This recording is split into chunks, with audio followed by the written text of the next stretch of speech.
রংপুরে আবু সাইদ হত্যাকাণ্ডের ঠিক 2 দিন পরেই রংপুর মেডিকেল মোড়ের আমাদের একটি ব্রাইডাল বুকিং ছিল।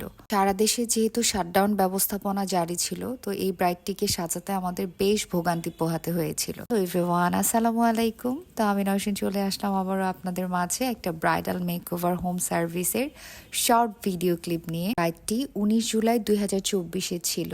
রংপুরে আবু সাইদ হত্যাকাণ্ডে 2-3 দিন পরে সারা দেশে যখন শাটডাউন ব্যবস্থাপনা, ব্রাইডটি আমাদের প্রিমিয়াম ব্রাইডাল প্যাকেজটি নিয়েছিল।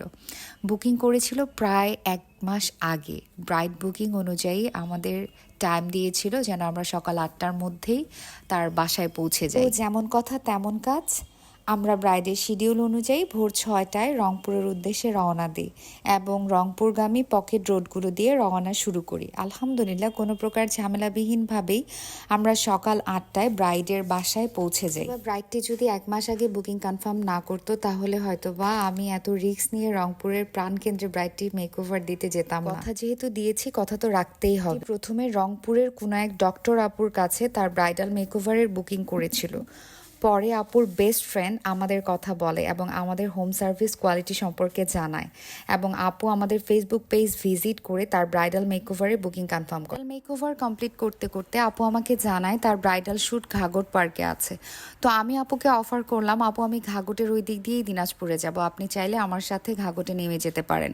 ওকে সাথে নিয়ে ঘাগটের উদ্দেশ্যে রওনা করলাম। রাস্তায় দেখি বরও দাঁড়িয়ে আছে, তো বরকেও সাথে তুলে নিলাম এবং তাদেরকে ঘাগটে নামিয়ে দিলাম। তো কিছুতেই আমাকে না খেয়ে আসতে দিচ্ছিল না, কিন্তু দেশের শাটডাউন পরিস্থিতির কথা বুঝিয়ে আমরা দিনাজপুরের উদ্দেশ্যে রওনা দিলাম। তাই যেতে যেতে আমার হাজব্যান্ড আমাকে বলল যে আজকে তোমাকে অনেক দারুণ একটা জায়গায় লাঞ্চ করাবো। টিপুর টু ফুলবাড়ি হাইওয়ে বাস টার্মিনালের 500 গজ সামনে মামা ভাগিনা হোটেল অ্যান্ড রেস্টুরেন্টে আমরা লাঞ্চ করি। যদি আপনারা দেশি খানাপিনা পছন্দ করেন তাহলে মাস্ট মামা ভাগিনা হোটেলে খাবারগুলো ট্রাই করবেন, ইনশাল্লাহ আপনাদের অনেক ভালো লাগবে। অর্ডার করেছিলাম মগজ ভুনা, হাঁস, মাছ ভর্তা, কচু শাক, আলু ভর্তা, ছোট মাছ ভাজি আর তাদের স্পেশাল আচার, সাথে ছিল ডাল। ক্ষুধা অবস্থায় এইরকম খাবার পেয়ে আলহামদুলিল্লাহ খুবই তৃপ্তি করে খেয়েছি আমরা। খাওয়া শেষে হোটেলের সাথে টি স্টল থেকে আমরা মশলাদার পান আর সাথে কফি নিয়ে ফাইনালি দিনাজপুরের উদ্দেশ্যে রওনা দিলাম। একটু ঝামেলা হয়েছিল, বৈষম্য বিরোধী ছাত্র আন্দোলনের ছাত্ররা আমাদের গাড়ি আটকিয়েছিল।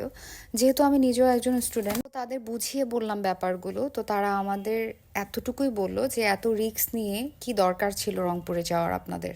পরে তারা আমাদের রাস্তা ছেড়ে দেয় আলহামদুলিল্লাহ, এবং আমরা ফাইনালি দিনাজপুরে উদ্দেশ্যে খুব সুন্দরভাবে ফাঁকা একটা রোড, কোনো যানজট ছিল না, কোনো গাড়ি ঘোড়া ছিল না, ফাঁকা রোডের মধ্যে শুধু আমার হাজব্যান্ড ড্রাইভ করছিল অ্যান্ড আমি সাথে খুব এনজয় করতেছিলাম ব্যাপারটা। তো ছিল আমাদের রংপুর মেডিকেল মোড়ের ব্রাইডাল হোম সার্ভিসের ইতিহাস। তো আপনারা যারা কিনা ভাবছেন বধুয়া মেকওভারে হোম সার্ভিস নেবেন এবং আমাদের প্রিমিয়াম ব্রাইডাল প্যাকেজগুলো বুকিং করবেন, তারা এখনই দেরি না করে বধুয়া মেকওভারের সাথে যোগাযোগ করুন।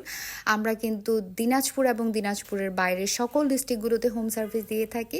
সো এখনই দেরি না করে দিনাজপুরে বধুয়া মেকওভারে যোগাযোগ করুন। সবাইকে আল্লাহ হাফেজ, আসসালামু আলাইকুম, বাই বাই।